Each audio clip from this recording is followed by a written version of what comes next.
యేసుక్రీస్తు ప్రభువారు శిలువలో చేసిన విమోచన కార్యమందు ఒకడు విశ్వసించటం వలన వాడు నీతిమంతుడిగా తీర్చబడ్డాడు. ఇది విశ్వాసం ద్వారా ఒక వ్యక్తిలో జరిగే కార్యం. We are justified by faith.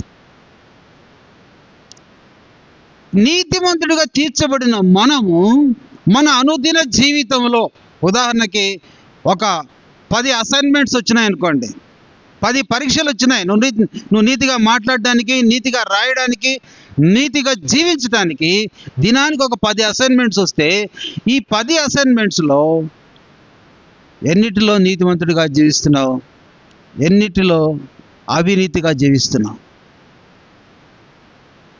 మరి 10కి 10 ఆడ అవినీతిగా బ్రతికొచ్చి ఇక్కడికి వచ్చి మన దేవుని మీకు అర్థమవుతుంది కదా నా హృదయ ఆలోచన? దేవుడు సంతోషించే ఆరాధన ముందు దేవుడు చెప్పినట్టుగా వినాలి. దేవుడు చెప్పినట్టుగా వినకుండా దేవుని గురించి ఆరాధన చేస్తే దేవుడు ఏమి సంతోషపడు.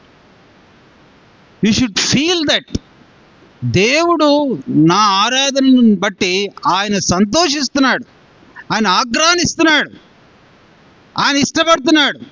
నా ఆరాధన హోమముగా ఆయన సన్నిధికి, ఆయన హృదయంలోకి వెళ్తుంది. I'm pleasing my God with my worship అనేది మనం ఈ మాటలలో చూస్తాం. కాబట్టి అలాంటి ఆరాధన కలిగి, అది నిజమైన అలాంటి క్రియ కలిగిన వారమై మనం దేవుని సన్నిధికి వచ్చి ఆరాధన చేస్తే దేవుడు మన యొక్క ఆరాధనను ఆయన ఇష్టపడేవాడుగా ఉన్నాడు. రెండవది ఏంటి? అస్సలు గర్వానికి క్రైస్తవ్యంలో చోటే లేదండి.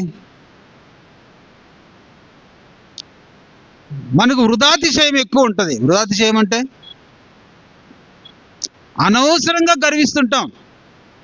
ఏదో ఆ డాష్లో ఏదో ఒకటి పెట్టుకొని మనం తెలియకుండా అతిశయిస్తూ ఉంటాం.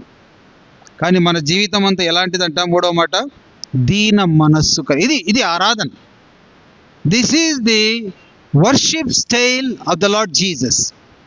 ఆరాధన క్రమం, ఆరాధన పద్ధతి ఏంటంటే, మొట్టమొదటిది న్యాయంగా నడుచుకోవడం, రెండవది కనికరాన్ని ప్రేమించటం, మూడవది జరుగుతూ ఉంది. కీర్తన గ్రంథం 18వ అధ్యాయం 35వ వచనంలో 3వ లైన్. మనం దేని మీద మాట్లాడుతున్నాం? దేని క్రింద ఈ రెఫరెన్స్ చూసుకుంటున్నాం? దీన మనసు. This is worship. దీన మనసు కలిగి ఇంట్లో, ఆఫీస్లో, బయట, ఎక్కడైనా మనం ప్రవర్తించడం. 3వ లైన్లో ఏముందంటే 18వ అధ్యాయం 35వ వచనంలో 3వ లైన్లో, నీ సాత్వికమే నన్ను గొప్ప చేసింది. యేసు ప్రభు యొక్క సాత్వికం,